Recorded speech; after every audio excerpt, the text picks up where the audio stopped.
Shivo. Okay. Sutra says Tasya Vachakaha Pranavaha. Hmm? There is always a relationship between the name and the object which it refers to. Vachya means the one about which the name is, and the Vachaka means the name itself. In Hindi, we can say Naam Nami. In English, we can say object and name. Here, Tasya Vachaka Pranavaha. The name of that Ishvara, Vachaka, is Pranava. Now, there are two questions to be understood, two doubts. Actually, Maharshi Vedavyas raises this doubt in his commentary. He asks a question, is it a name which has been given to him? All of us are born first and then the name is given. And name means we symbolize that person by that name. So the object comes first and then someone else gives him the name. That is also something which you need to understand. Name is given by somebody else. If you say that somebody has given this name to Ishvara, then the purpose and the concept of Ishvara itself is forfeited.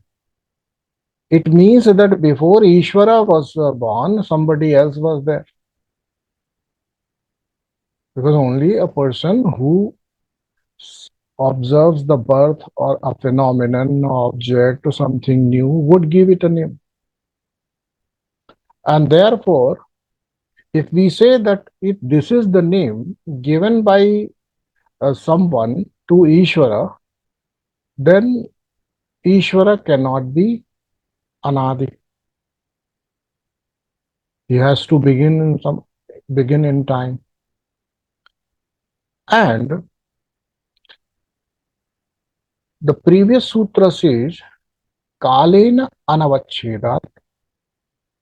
It simply means that he is not in the domain of time. He is beyond the time. So actually, Maharshi Vedavyas gives this reasoning, which we'll have to accept. He says that Ishvara is a Anadi.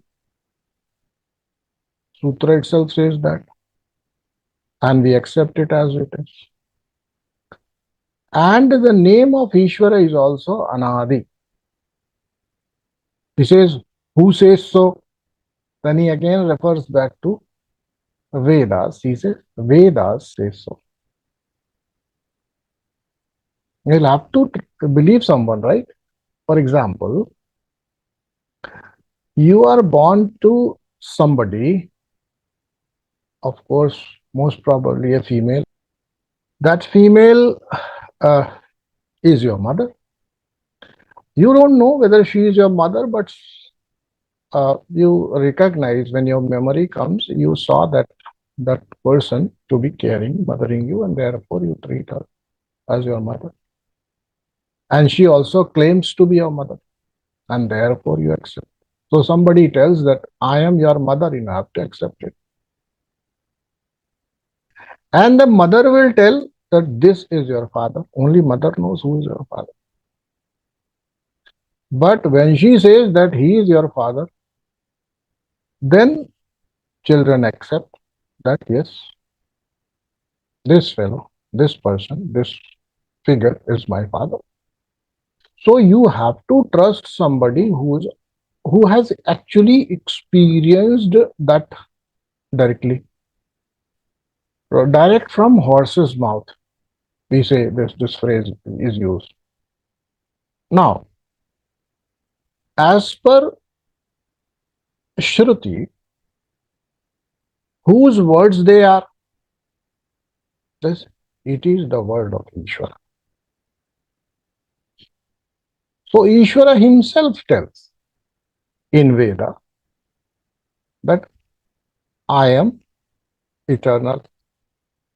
And then in Veda itself it is told that the name of the Ishvara is also eternal. Who tells it? Ishvara tells it. Where does he tell? In Veda he tells. So you'll have to take the authority of that Veda here. Let me tell you, although uh, the system of yoga is Avedic, but someone who is explaining about it is Maharshi Vedavyasa. Vedavyasa, who has organized the one Veda into four, and he has made a commentary which is probably the earliest commentary available on Patanjali Yoga Sutra. And in this particular sutra, he fallbacks to Vedas. So how do we say that the Veda is Avedic? At least by not by the exponent who is explaining, who is giving you the real meaning of what the sutras say. And let me tell you about Veda. Veda is not about Dvaita. It is not Advaita first. We would probably think that it is Dvaita, but it is not Dvaita also. It believes in Trinity. Jiva, Prakriti, Ishvara. And all the three are eternal. Jiva eternal, Ishvara eternal, Prakriti eternal. And Purusha Vishesha Ishvara, that we have understood. That there are certain similarities between Jiva and Ishvara. In this philosophy, Jiva can never unite with Ishvara, can never have all the control on Prakriti also. Only Ishvara has that. So a yogi accepts three eternal principles to be working to define what the world is and what our experience is. And that is why they say there is Ishvara, there is Jiva, and there is Prakriti. All the three are eternal, and Jiva will always be, has been at the mercy of Ishvara.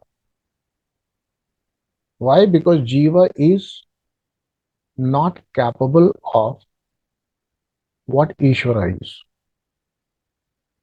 Ishvara is capable of anything. He has infinite potentialities, but Jiva doesn't have. Jiva has it in all limitedness. They are limited powers with Jiva. So, in whatever way we understand that, whether we actually technically understand whether the philosophy by accepting the Trinity as eternal is somewhat contrary to my view of Ishwar Advaivad or Advait or Dvaita, we are simply saying,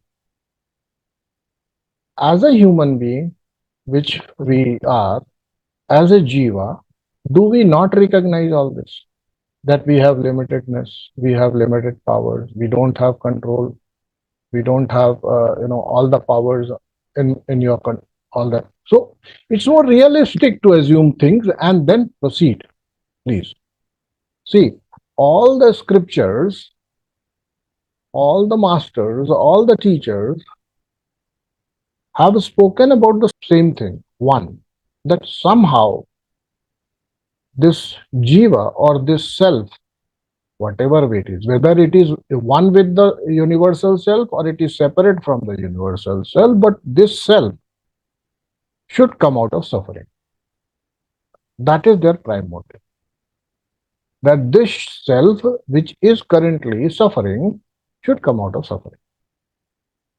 By that standard, yoga helps. You can't say yoga will not help. Because this applied wisdom, even if it follows Trinity, gives us certain practical applications which are universally applicable to all of us. And therefore, we should not get into this debate of whether this actually is in conformity with the Ishvara Advaivad or Tantra principle. And that is why, you see, be it Tantra, be it Advaita, they have not ever condemned the efficacy of yoga. They may have different view on Buddhism, they may have different view on Jainism, they may have different view on Charvak, but no philosophy which is authentically treated as Shad Darshan, out of 6 darshan, one is Yoga Darshan.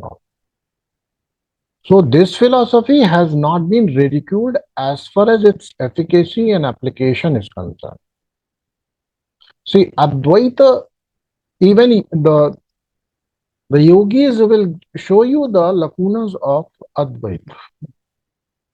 Because when you talk to teachers, when you talk to experts, see, I'll just give an example for you.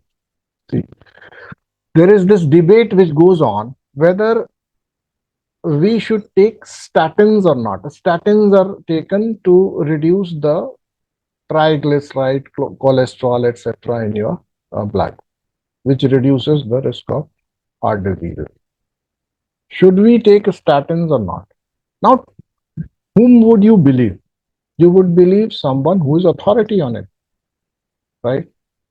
And I can tell you, parallelly, both the views exist. Coming from the top-notch authorities on this, on medicine, that is, statins are useless, they should not be taken. They affect our system and they are rather harmful.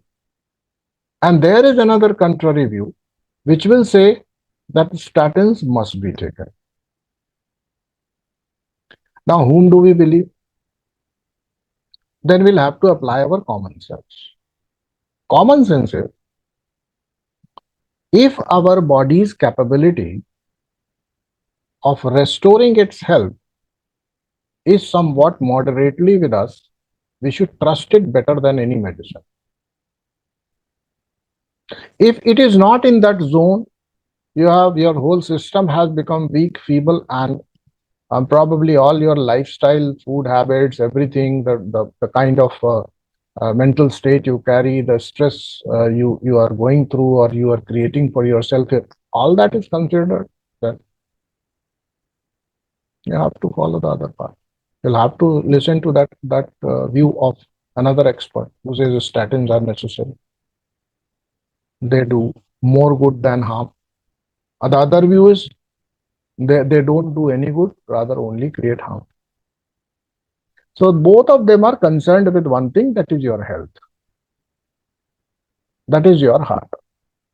So whether you trust this fellow or that fellow, you are pursuing only one idea. That my heart health should be okay. That's something which is in the material domain. Second, these fellows whom we consider as apta purushas in the field of medicine and drugs, etc., whether they are apta or not, we have doubt. We can always have doubts. But for rishis, we can't have any doubt. And therefore, we are sure that if Patanjali speaks about it, he talks about. He is definitely giving us a system unselfishly, without any fear, without any raga, without any dvesha, without any sort of gains, personal gains out of this, lokeshna, putteshna, vitreshna, etc.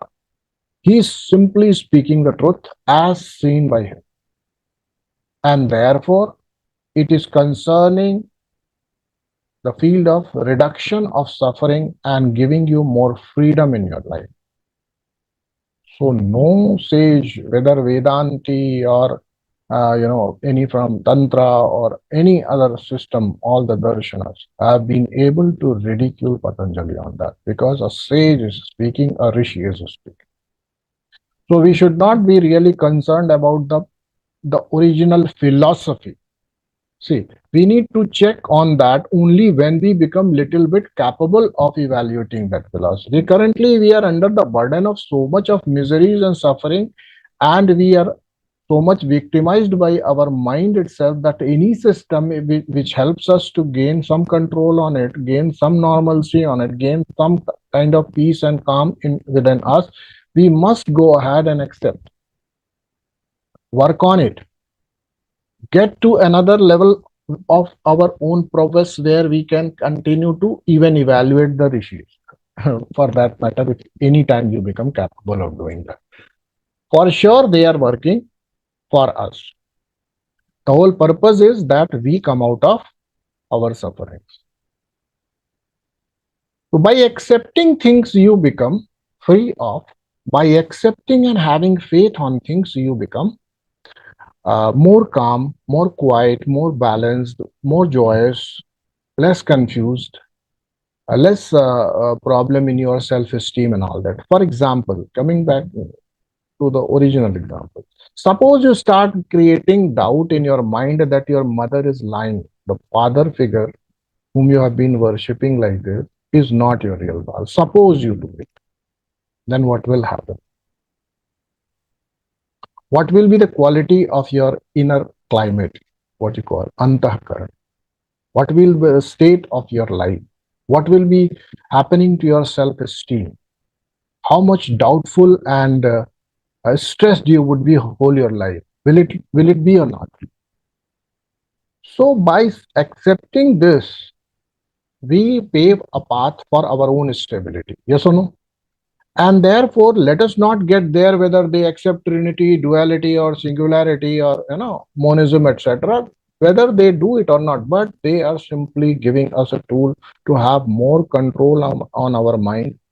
And they are not saying that yoga is a thing which can be. The Patanjali himself is not saying that yoga is a thing of philosophy. He says to be able to experience who you are, to be able to experience what the reality is, you'll have to come to a state which is known as samadhi, and that I am defining. He has not talked about any darshan, but he has accepted an entity which is called Ishvara, and why he is proposing it? Only for giving us some alam, some support, for giving us some faith in the system we live. Hmm? Why are you living so freely and in no fear, no problems? You think that you are living in a country which is ruled by law. Is it not? Suppose you started having doubt about the state of affairs, about them, the way law is implemented, justice is delivered, and the operations are done in your country, then will you be able to be at peace? No. So for you to stay calm, even if you take that Ishvara to be a proposition given by Patanjali, even if for a second, if you take it that Ishvara is a projection, it's an imagination of Patanjali, whether Ishvara exists or not, let us even doubt for a moment that Ishvara does not exist. Then also, then although that is not true, I'll prove it.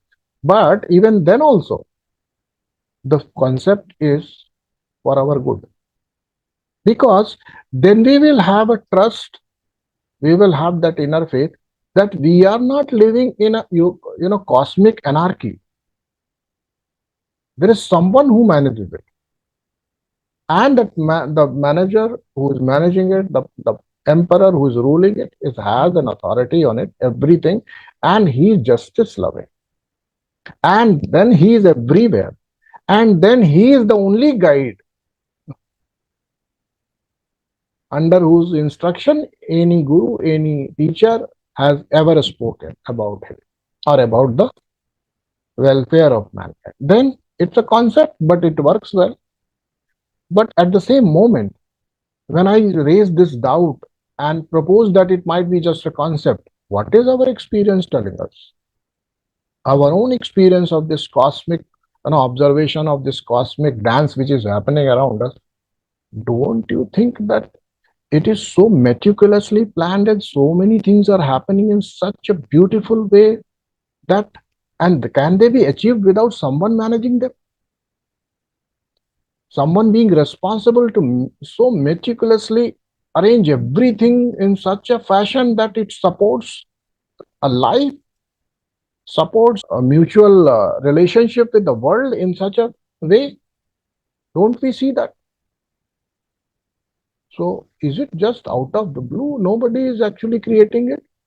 Then we have to believe, yeah, there must be someone. We don't know. Patanjali is calling that entity to be Ishvara, and let us believe that. Let us have faith in that, because we don't know.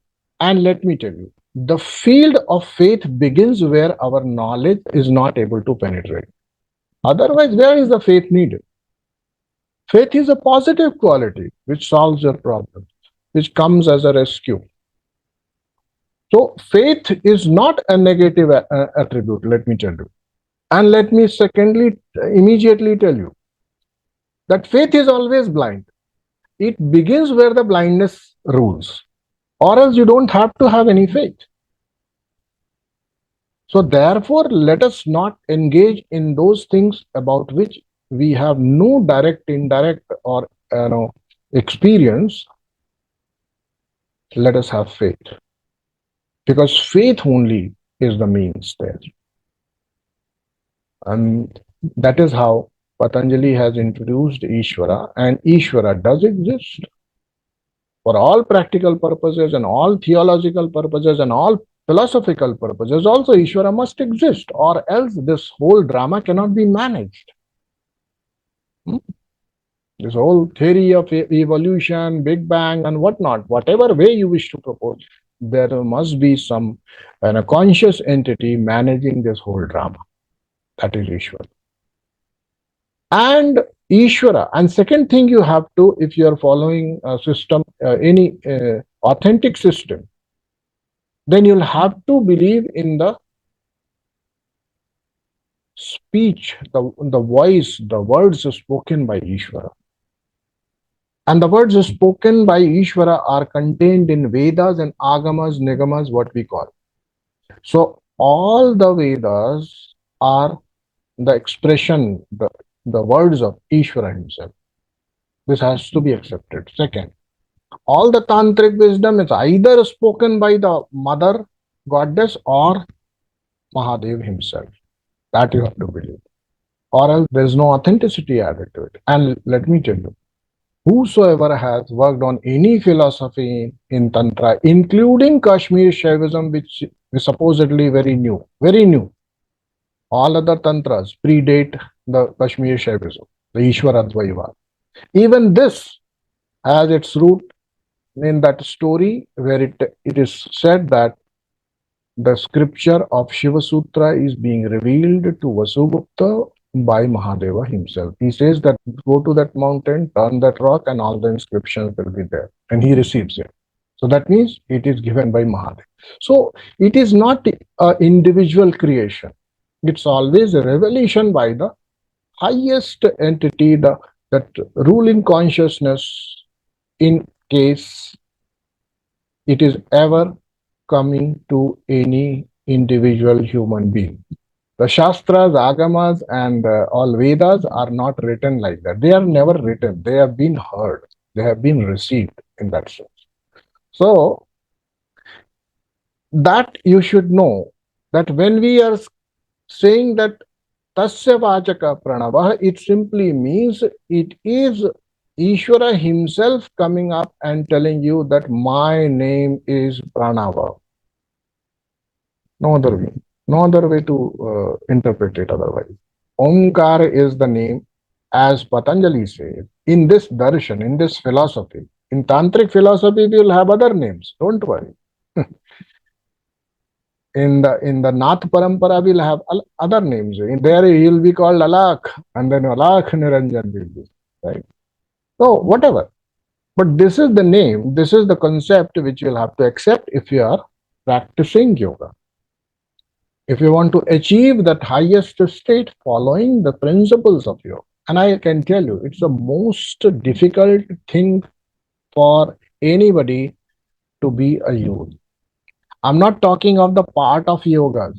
Parts of yoga might be simple things to adopt and work on, but the whole system of yoga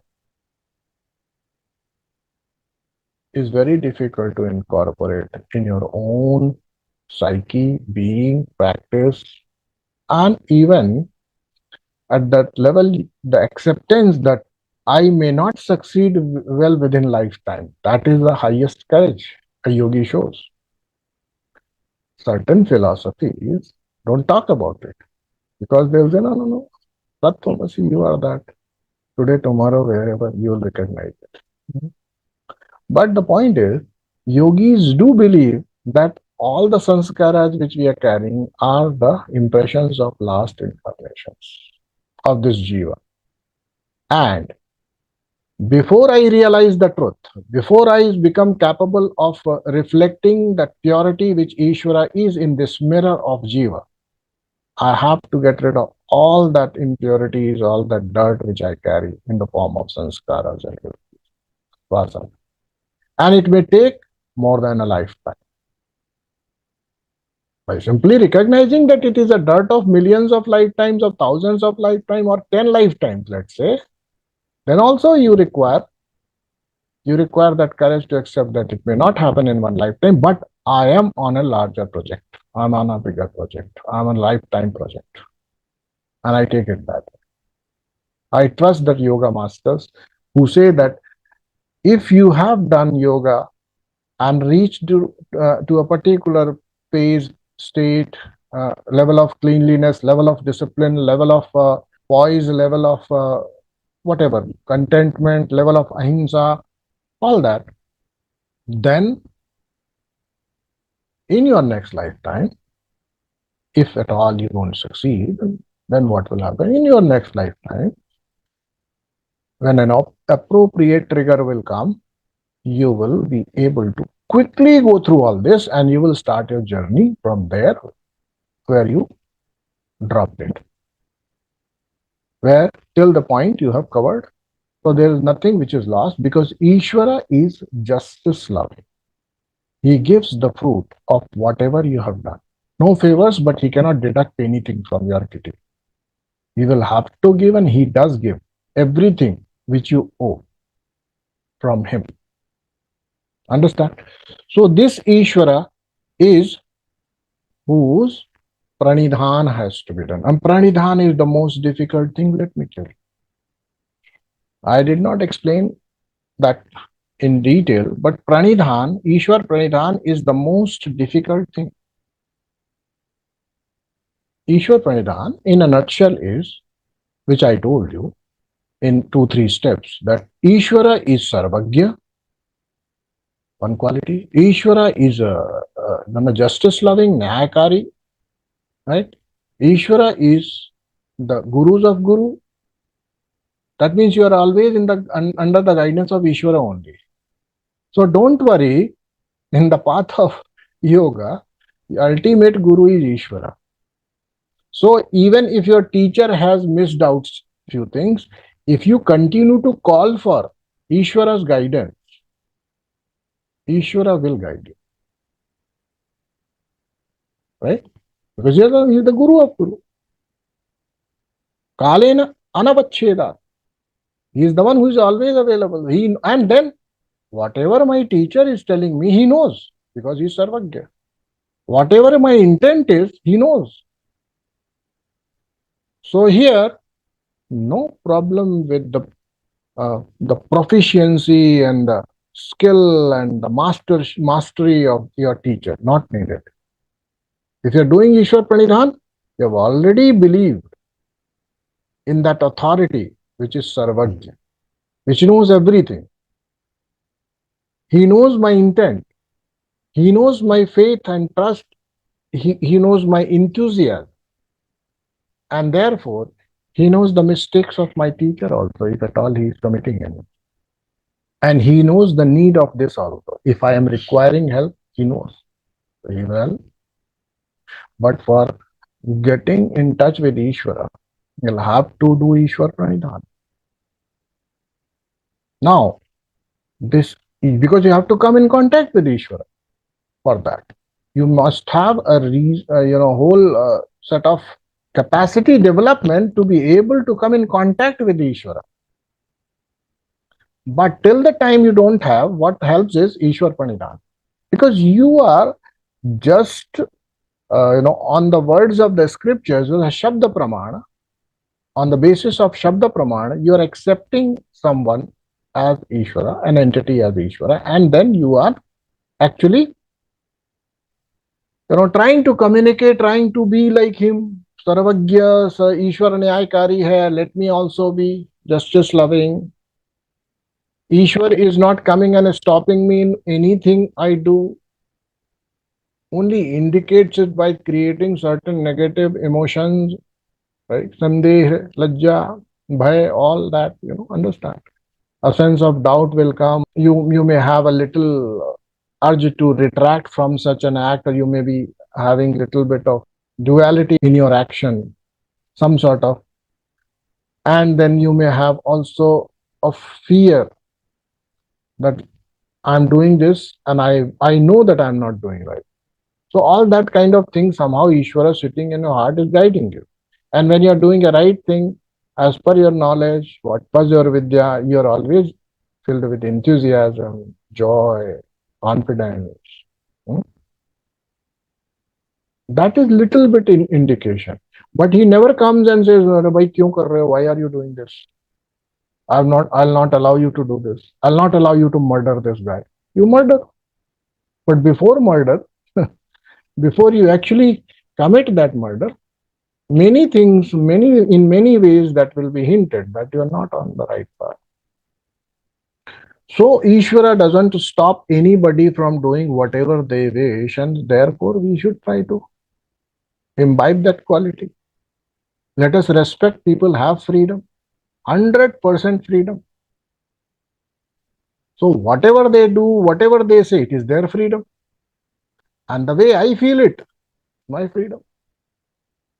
The way I receive it is my freedom. Hmm? So by actually imbibing certain qualities of Ishvara, by meditating on certain qualities of Ishvara, and by seeking the company of Ishvara, by seeking.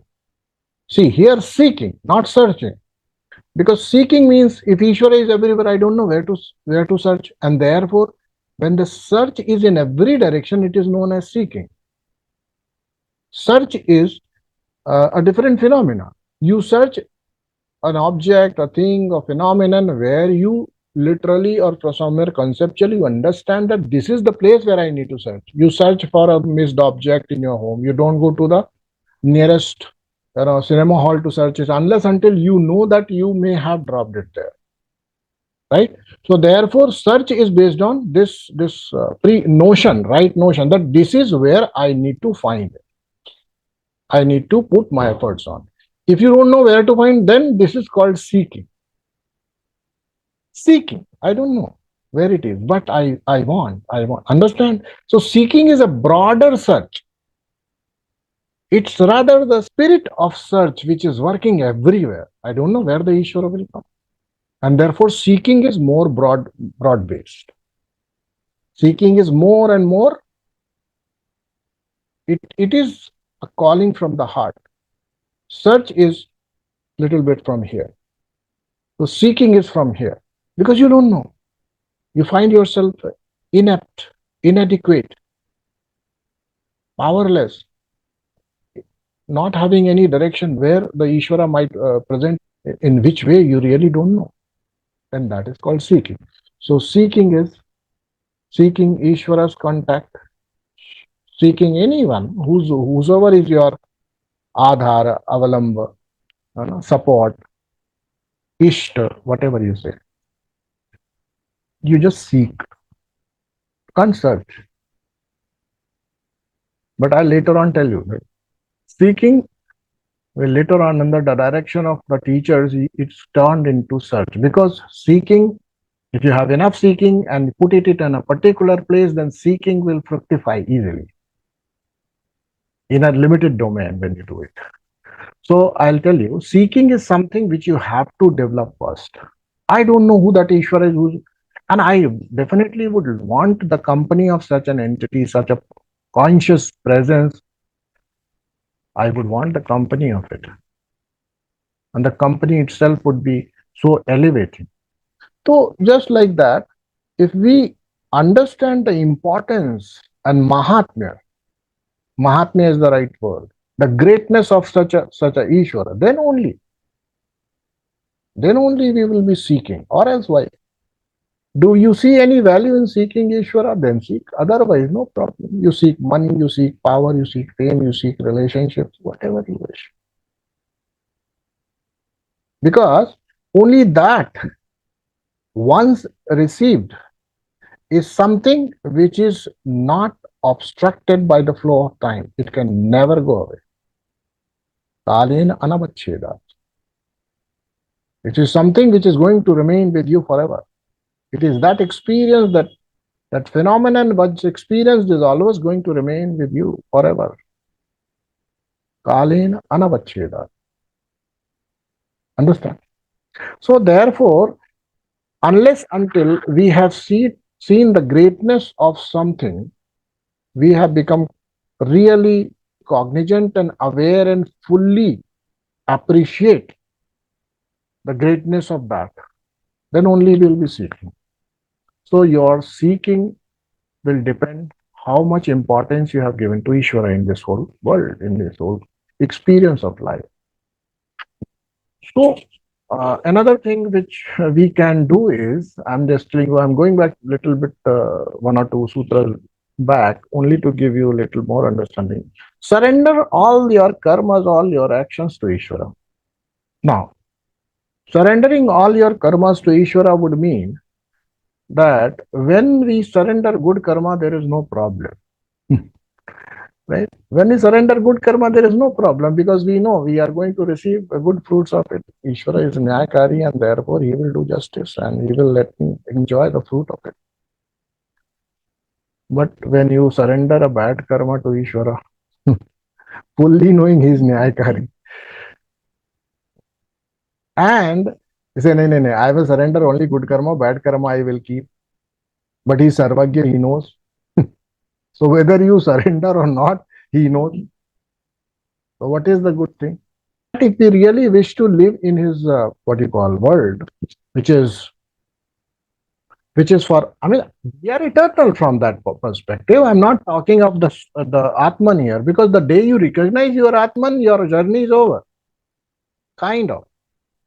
The journey is over. But till the time you don't know that you are Atman, you are the Purusha, you are the Chaitanya, or you are the one who is the Jiva, even that, till that moment, you are a person.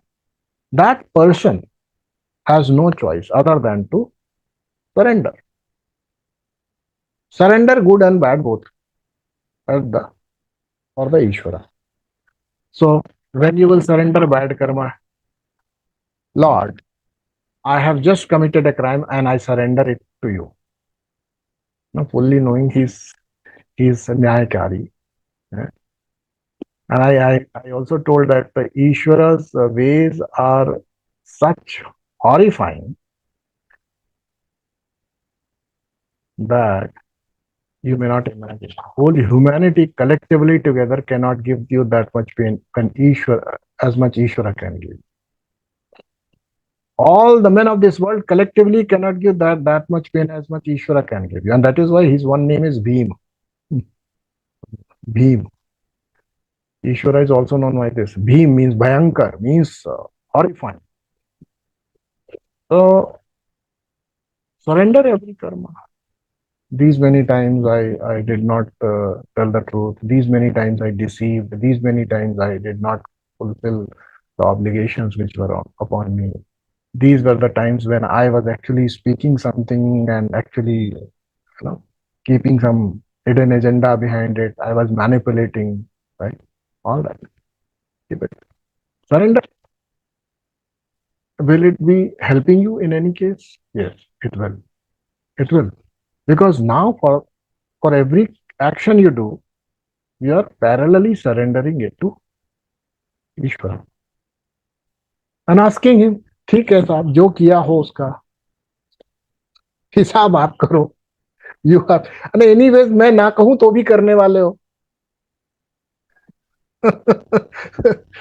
तो burden खत्म हुआ ना भाई. ठीक है हुआ तो हुआ. पर अगर एक बार once you have done it, twice you have done it, thrice you have done it, तो after maybe 10 times 20 times you remember भाई मेरा खाता उधर ज्यादा बैलेंस बिगड़ रहा है लग रहा है. Bad karmas are increasing. Otherwise, we really never, I mean, we tend to overlook all that, right? How much bad karma we are accumulating, we don't know. And therefore, good and bad, both karmas, both kind of actions. And what is good, what is bad, that is up to your conditioning, is it not? Let me tell you, what is good, what is bad, based on your gyan, based on your customs, that is what, no? But there are some universal bad things. Universal bad things yoga will cover in, universally. See, somebody says, I eat meat. Is it bad or good? Nobody can tell you. If it is your custom, you live in the North Pole, who can help? Hmm?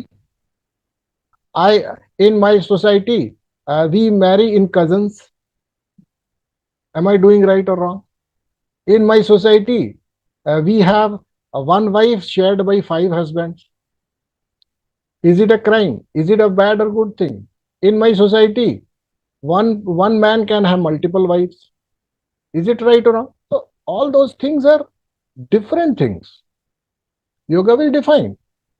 Yoga will define that universally what you need to look at. Not all those things, little things. They will all be covered later on. They'll all be covered. And under the light of those principles, you just verify whether you're doing it right or not. How much you have control on, how much you can actually control, or how much you cannot control. That is also true. And that is why when a yogi starts adopting all those qualities which are stated as principles, he immediately starts becoming a misfit in the society. You see, and that is why he has to run away to Himalaya. Why? Because he becomes a misfit. He cannot do all that. And if he wants to survive in this society, थोड़ा तो झूठ बोलना पड़ेगा जी, थोड़ा तो हिंसा होगी जी, थोड़ा तो व्यापार होगा जी, थोड़ा तो all that. You understand, na? You can't live without it. And therefore, when you really adopt yoga, you will definitely be having that urge. I'm not a fit candidate to live here. Because the more I engage in this world, I have to do something like this. So that happens. That happens. So I know that all that is not possible. And therefore, as I say, it's so difficult to become a yogi. It's truly the most difficult thing under the sun to become a yogi, following all the principle of yoga and still living in this world. You can't survive more than a week, I can tell you, if you start speaking the truth, 100% truth. Will you be able to earn your bread and butter? Will the shopkeeper will be really able to, run his houses? Is it not? So that way, if you live in this world, you'll have to engage in all that. And it becomes really impossible for the real yogi to fit in this society. He has to live. Understand? But we are not going to leave that, fully aware of that. So, not discouraging you again, but Ishwar Pranidhan will help you in purifying your own inner environment. It will help you in creating new patterns of behavior which are more conducive to your other practices which we are engaged in, by the way, being in Tantra. And therefore, let us take it as a learning that whatever is being told, as much as we can apply, we must. And wherever you see, ये नहीं हो रहा, तो you come back and tell me that ये तो नहीं होने वाला योगा का हमारा. कल से okay, इतना 100% नहीं होने वाला, तो 99 करो. do 99%. But this, surrendering the karma at the lotus feet of Ishvara, you can do 100%. Treating him as a justice loving, justice giving authority in this cosmic web, you have to have 100%. Sarvagyata, you have to have it 100%. No doubt about it. And that will help you in your journey. So Ishvara is the name which is with Ishvara. From the time Ishvara is in time? No, he is beyond time. So the name is also beyond time. Who told you that? Ishvara himself told. Where did he tell? In Veda. This is what the explanation is. Whether it is a, what you call murgi anda logic, you may say, ye to wahi ho gaya. Who came first? But does it matter? So that is how this whole riddle needs to be dropped. Does it help me? Yes, it does. Then take it.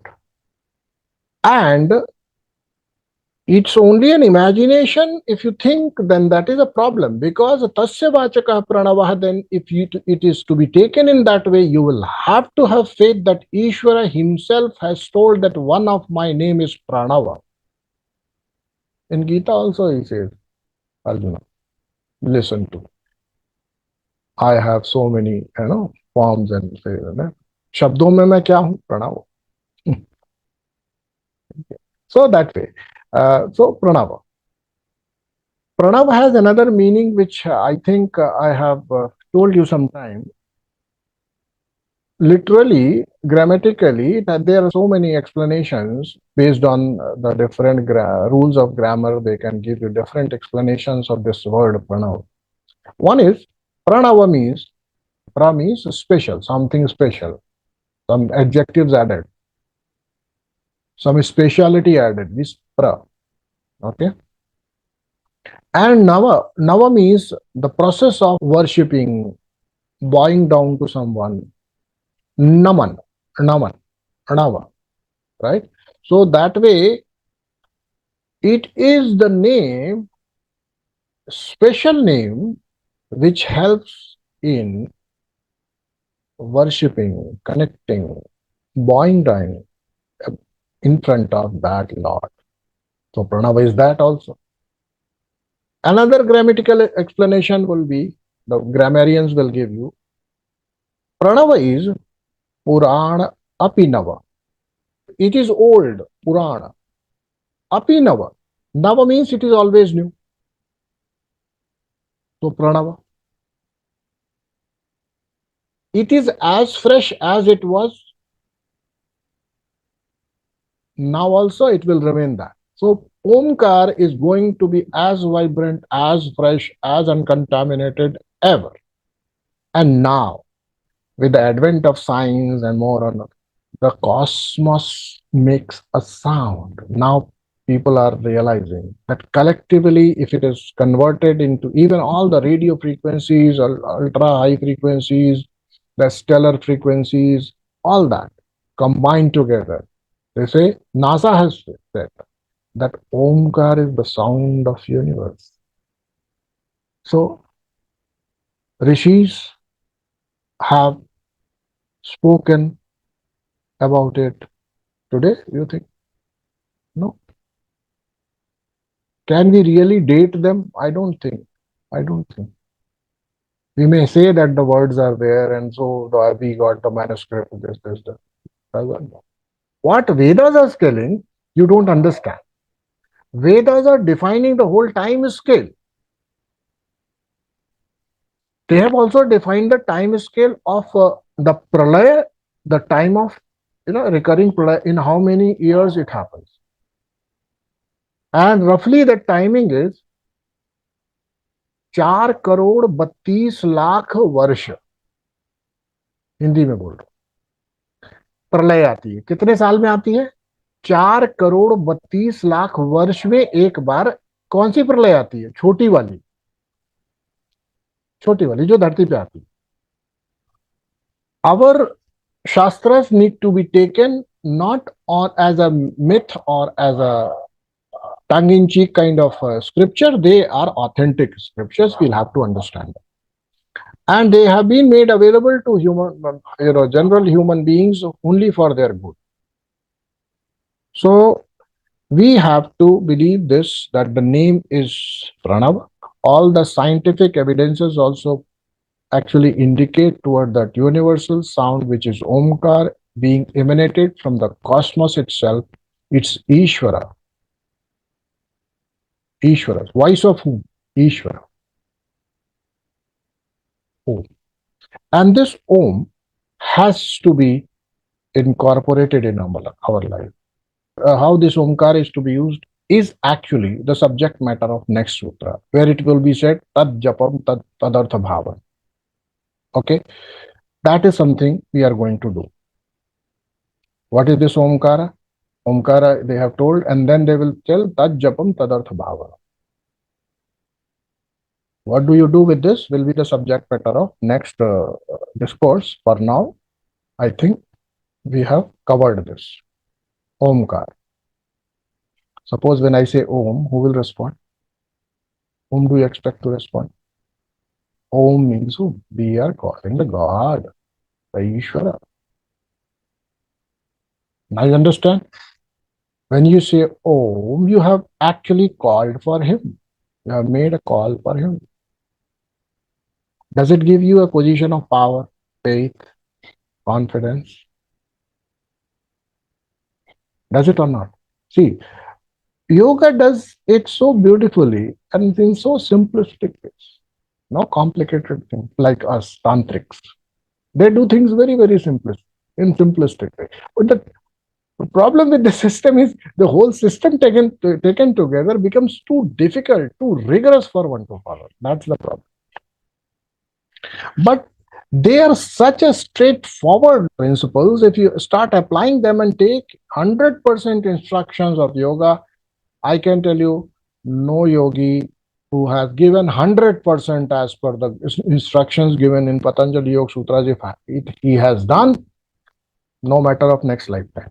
Within this lifetime, in next 10, 20 years, he will be able to do it. For sure. But the problem is we are mostly so much engrossed in our life and our vasanas and our sanskaras and our habits and we are not able to do it. At the basis of all this, where from it is coming? Where the primary practice is Abhyas Vairagya Abhyam Tannirodha. The आगे क्या करें? What next to be done? And say Ishwar Prana. The secondary practice. The secondary practice is as powerful thing. Because we are wary of Vairagya. Nobody wants Vairagya. No, husband doesn't want a wife to come in Vairagya. Wife doesn't want husband to come in Vairagya, and all that is happening all around. We don't want our own sons and daughters to come in Vairagya. This is how we are running. See? And we say we have taught Vairagya to them. But we don't want Vairagya at personal level. Look at the hypocrisy. So we are in that state where Vairagya itself is kind of a tongue-in-cheek thing. I don't know what Vairagya is because I don't know whether with Vairagya I can live in this world, I can survive in this world. I'm good without Vairagya. So therefore we ignore, we really don't know how much effective that method is. But when I'm telling you about this Ishwar Pranidhan, you think, this seems very, very powerful method. You see how much appreciation we are having for this small practice. Although no practice, no instruction in this whole Patanjali Yoga Sutra can be said to be inferior to anyone. But primary practice is Vairagya Abhyas. And this is secondary practice, peripheral practice or a supporting practice. Ishwar Pranidhanadva. But we are able to appreciate this more than that. Why? You know why? Because our level is this. And our level is this. Primary practice we can't. Only secondary peripheral supportive practice we appreciate because that is our level. I can tell you. Suppose you place two things, a key of a treasure and a comic book and a toy on a table, and clearly mention that this is treasure of gold or diamond, write it there. I can tell you, if you call a young boy, young girl who is just 8 years, 10 years, they will go for toy. They will go for comic book. They don't know. I mean, what do we, gold, gems, jewels, diamonds? We don't want. We want this. In the same way, you can understand what I am referring to. They say, Abhyas Vairagya. This. This toy, Ishwar Pranidhan. I'm not saying that this practice is inferior in any way. I'm saying that with what we resonate, we are resonating with a practice which is given just as a support, as a catalyst. It will help you, that kind. The major practice being अभ्यास करना, ये तो नहीं होगा जी, ये कर लेंगे. You see, look at it. So our hypocrisy, our inadequacy is the problem. So yoga cannot be easily adopted. Now, that's a real difficulty with all of us. We tend to get into the admiration of yoga, but without understanding what yoga is. All right. So for today, this much is enough. If you have any questions, you can ask. 4-5 minutes, I can again further spend on this. And then you are saying why Omkara has been chosen here, where we have Sahasranamavalis of all the gods. Actually, you mean to say that. You see, it should always be understood. When we say, if you don't understand it by one word, what we do? We give alternate words. Right? The original name, the vibration as per the system is Omkar. But tell me, while listening to the name, and as you say, the name of Ishvara must contain all the properties of also Ishvara, must convey, as I said in the beginning, when I took the last. So Omkar, where is this Kalyanakari in this Omkar? I can't see that. Where is this Nyayakari in Omkar? Where is this Sarvajyata in Omkar? Where is this omnipresence here in this all Omkar? We don't understand that, right? So when we don't understand, we use as many words to define what it means. So all the names of God are equally important for us only to make us clear about what God is. 1,000 names will not suffice. Millions of names will also not suffice, because God is everything that we see. God is everything that is. Therefore, it will have definitely as many names, as many names. You are Neeraj, but are you nose or not? You are Neeraj, but are you ears or not? You are Neeraj, but are you heart or not? All that you contain. From the nails to hair to all, whatever not. I mean, everything. So that way, the name may not actually literally be taken into that level of understanding which communicate fully about you. Then we'll have to use different names. And the problem with this understanding that when I'm saying nose, I'm not talking about Neeraj is the problem. And that has been solved in the one of the Upanishadic verse where it says Purnamadaha Purnamidam Purnat Purnamudachyate Purnasya Purnamadaya Purnameva Vashishyate. So when we talk of nose, it does not mean we have taken part out of it, and therefore God has reduced in its size or its value in its presence. Even if you have taken out the nose as a definition, the nose is also complete. Purnamadaha Purnamidam Purnasya Purnamadaya. Even if you take out the whole God out of the God will remain, and what you will have in your hand is also the God. the infinite God. Understand? So therefore, we should not get into this technicality of why Omkar.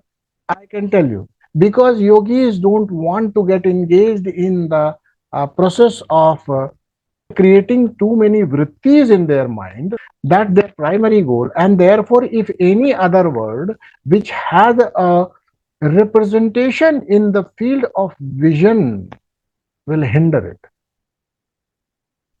Omkar, you cannot create an image except the letter Omkar, which you write. You can write Omkar as a U and this in your language, probably Sanskrit. But somebody, they will have to use AUM to write that. Somebody may write OM. I mean all that. But ultimately, when the word Omkara is not contained in the words we write. The sound Omkara is not the word we contain in this. But the beauty of the language, which is supposed to be the language of gods, it is said, the rishis who have used this word Omkara has been contained well within one letter. Okay. One letter, it's containing all that, what is A, U, M and all that, O, M or what, right? See the beauty of it. And then the pronunciation and the meaning and everything has been embedded in that symbol, which means Pranava, right? But did you question when I said Omkar is Pranav? You did not question it. Why it is called Pranava then? Why not Omkar? Tasya vachaka Pranava. Why he is not using Omkar there? Because he wants to emphasize, as I always say, in the beginning I told, that Patanjali Yoga Sutras is not for a student, it is for the masters. Did I not say that when I began giving commentary on this? This is not for the students. Because Tasya Vachaka Pranava, the moment you understand and Pranava you take, you'll say, okay, by when I'll have to remember God, I'll have to say Pranava, Pranava, Tasya Vachaka Pranava. Literally, it means not. If I say your name is Neeraj, will I start chanting Om for Neeraj? No. That means you must understand what Pranava means. That person has to be qualified enough to say Pranava means this, right? Like in our tantric literature, we say somebody is Kamakala. Now, what is a Kamakala? What does it mean? It pertains to a sound, a bija, right? So that way, all the names are important, but think about this name. If God is said to be called by any other name, will it not use more than one letter? First. Will it not make more efforts and ripples and a more activity is required to utter such a name? Yes. Suppose I say, no, Narayan is the name of God, for example. They say Narayan is the name of God. And later on, they are saying Tajjapat Tadartha Bhavana, which means when you will say Narayan, there will be 4 ripples in your mind when you do the chanting of this. And what are they working on? Reducing the vrittis, reducing the impulses on the mind. So one letter, Pranav. One sound, rather not the letter also. Actually, Omkar is a sound. See, Omkar is that sound or Shabd which has been represented in that word Om. That's the nearest we can actually resemble that sound. You see, the sound which has been captured in the space as Omkar is. Do you think does that become with the Om? Oh, does it become with O? No, it seems as it contains O also, U also, also, all at the same time, right or not? As if all the frequencies bands are contained in that sound which is continuously reverberating in the cosmic space. It is A, U, Ma contained together. Now, Omkar, how do we pronounce? We begin with or Om, whatever. So, we are not actually reaching that pronunciation which actually the Pranava is. That the nearest we can reach in our pronunciation. If we really want to take it as a pranam understanding, then we are in the experience of a sound. That is God. Understand? That is why Omkar. In that sound, when you immerse yourself, no vritti can come. You see, Tad Japat Tadartha Bhavanam, which is the next sutra, is for what? For Chitta Vritti Nirodha. Connected to that, now, whatever is being told is for what? Chitta Vritti Nirodha. So that means immersing your whole mind in that vibration of Om, a Uma combined, takes you there. Where? Chitta Vritti Nirodha. No vrittis can. And all this is being, the whole Shastra is being told for that fructification of the second sutra. Yoga Chitta Vritti Nirodha. The whole Shastra is for that. What is yoga? Chitta Vritti Nirodha. How do we attain it? Then everything. What the Chitta contains, they tell. How to restrain? Abhyas Veda. What else we can do? Then he says, Ishwar Pranidhana. Ishvara, but we have been told Ishvara is this, Ishvara is that. Then says, no, all that is not valid. Let me tell you what Ishvara is. Then they define, this is Ishvara. They say, what is the name? Which name should I refer to? So they are actually working on that. What? The attainment of that state which is devoid of any vrittis. Vrittis in the mind. Because yoga is chitta vritti nirodha. And when you immerse yourself in that sound of Omkara, Pranava, you will not have any vrittis. This is what it is. This has been advocated by many great masters also. They have said that a long chant of Omkar removes doubt, fear, anxiety, and all sort of negativity from your mind, and therefore you should chant Omkara whenever you are in trouble. That is just the chant, just the sound. But if you approach it with this understanding, that's the name of God. I'm calling God Himself, Ishvara Himself. Then how will it impact you? But my instruction is not that. You have understood? Did I say that you chant Omkar? No. Did I say that you take this practice as Omkar chanting morning, evening, 100 times or 108 times or 10 times? No. I'm giving you this understanding of Yoga Sutras. Our practice continues to be the same, which we have learned in Tattva Shakti Vigyan. We will follow that practice. This is only for making you understand that the way we are saying that Omkar is, look at it, Omkar or Pranav is the name of God.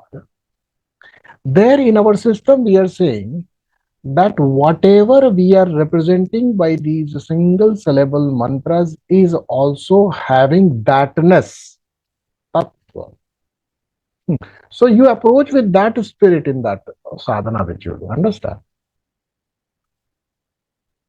Even the tat means that. Tva means this pratyay means, tat means what? Addition is thatness. Jaise jad, jadatva, guru, gurutva. Tva means thatness, similarity, somewhat carrying the same genre of qualities.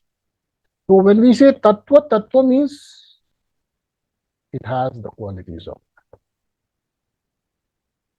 Understand? So we approach it in a different way here, but it also means almost the same thing. Better understanding will help us.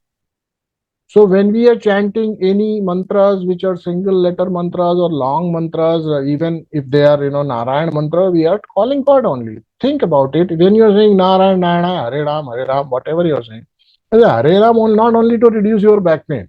Hare Ram, Hare Ram. No, when you are saying Hare Ram, it means that you are. See, this is how we do. When you utter a word, you should mean it. And that is why the next sutra will say, Tad japa tadartha bhavana.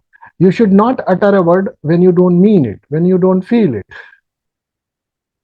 Omkara has to be chanted or has to be remembered with the bhavana of God. Understand? When you say God, God should be in your experience, whatever quality you know, limited, unlimited. Use the word God, then actually connect with the God. Actually, you're saying that if somebody doesn't know the name of God, somebody or whether the God actually responds. So we also need to understand who the God is. That should be clear. No? God is always responding. He doesn't need our chanting. Let me tell you, God is doing his job. It is our job for which we are approaching God. God is doing all his job. Even if we don't ask, he is doing.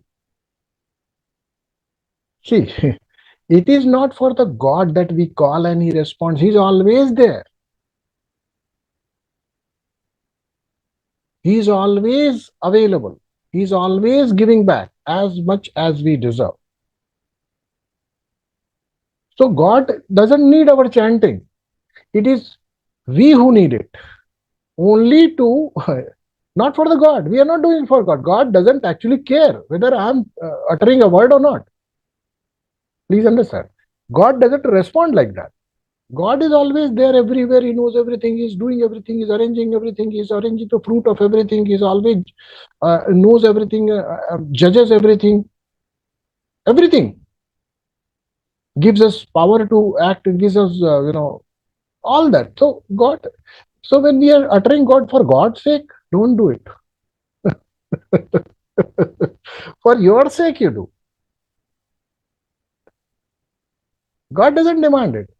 It is we who need it. God doesn't demand our japa. And God will not be happy if we do our japa, this japa. Please recognize, because God is not human being like us. He is beyond raga dvesh, which means if I start chanting God's name, God will become happy on me. No, all this I am doing only for chitta vritti nirodha, so that I can actually experience the God principle. I am not making God happy by doing that. It's only I am curbing my vrittis by that. So yoga is very clear about it. So don't take it anywhere else. Don't misread. And then I'll start to see that is another philosophy. We'll have to move to another philosophy there. पहले से भाई कृष्ण बोलो दामोदर बोलो हम तो उसी को बुलाते हैं, वो अलग बात है. कन्हैया बोलो रमैया बोलो वो अलग बात है. वो फिलॉसफी डिफरेंट है. वो भाव फिलॉसफी. वहां भाव इंपॉर्टेंट. वहां अभी वहां भी जाएंगे तो भाव इंपॉर्टेंट है, नाम नहीं इंपॉर्टेंट. अगेन इसलिए भाव से ही भक्ति होती है. तो वहां भी वो इंपॉर्टेंट है. हमारा भाव क्या है वही हमें रिस्पॉन्ड मिलेगा. तो किसी को भाव में, किसी के भाव में था, उदाहरण दे रहा हूं, जस्ट डोंट टेक इट. तो भाव की बात करते हैं. किसी ने भाव किया कि नहीं परमात्मा जैसा है, जो भी उसके गुण है, जो भी उसकी वो है, मुझे वो पुत्र रूप में मिलना चाहिए, तो पुत्र रूप में मिलता है. कोई कहता है मुझे पति रूप में मिलता है, तो पति रूप में मिलता है. मेरी बात समझो. परमात्मा वैसा ही मिलता है जो हमारा भाव होता है, जो हम जिस उतना ही मिलता है जितना हम सोच सकते हैं उसके बाद, अगर हम चाहेंगे तो. और अगर हम कुछ नहीं चाहेंगे तो परमात्मा अनंत तरीके से मिल सकता है, क्योंकि उसके पास तो अनंत तरीके हैं.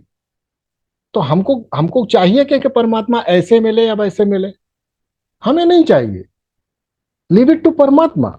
Then you will have many more ways, because it is now his will. हम बोलते हैं पति की तरह मिला तो पति की तरह मिल जाएगा.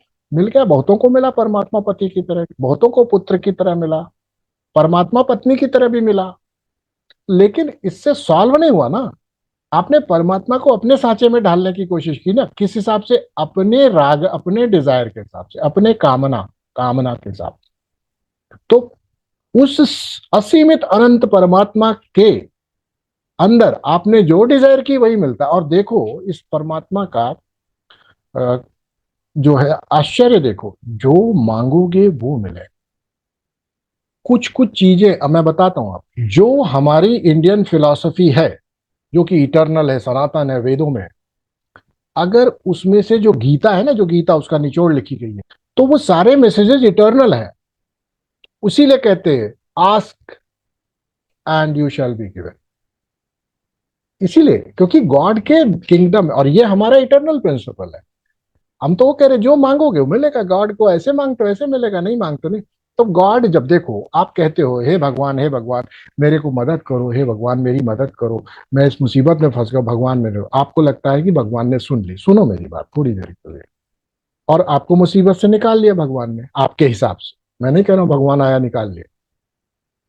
तो एक प्रिंसिपल काम किया आपने, चाहा जैसा चाहा वैसा मिला, ठीक है। तो कभी आपने क्वेश्चन किया कि ना हमने भगवान को इस काम के लिए लगाया, भगवान ने कर लिया, हम भगवान को ही मांग ले तो? कभी क्वेश्चन नहीं करते ना, क्यों? क्योंकि हमारी कामनाएं इंपॉर्टेंट है। लेकिन अगर इस बात को सही से समझे तो क्या हमारे को वो मिला जो हमें चाहा? मिला। लेकिन क्या हमने अपने व्यक्तिगत स्वार्थों से हटके भगवान को कभी मांगा? तो मांगा ही नहीं। तो भगवान मिले कैसे वैसे?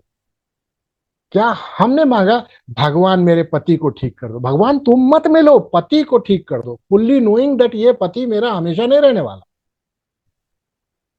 फुल्ली नोइंग कि भगवान हमेशा रहने वाला है। हमने भगवान को नहीं मांगा, हमने पति को मांगा। हमने हमने हमने शरीर को मांगा, हमने स्वास्थ्य मांगा भगवान से। हमने नहीं मांगा कि भगवान मिलो। तो प्लीज अंडरस्टैंड, भगवान किसको चाहिए? किसी को चाहिए ही नहीं। सुन लीजिए मेरी बात, क्योंकि जो भगवान को चाहिए, जिसको भी भगवान चाहिए उसको भगवान मिलेगा ही मिलेगा, ये भी गारंटी है। लेकिन भगवान की समस्या क्या है?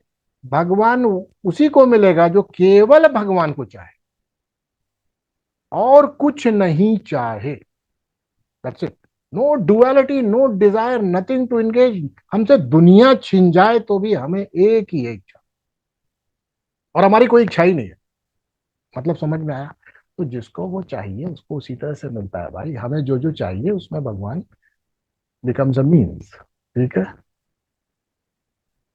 तो इसलिए हमको किसी को परमात्मा और महात्मा चाहिए नहीं, और जिसको चाहिए उसको मिलता है, याद रखो। पर हमें चाहिए क्या, ये ध्यान देना होगा।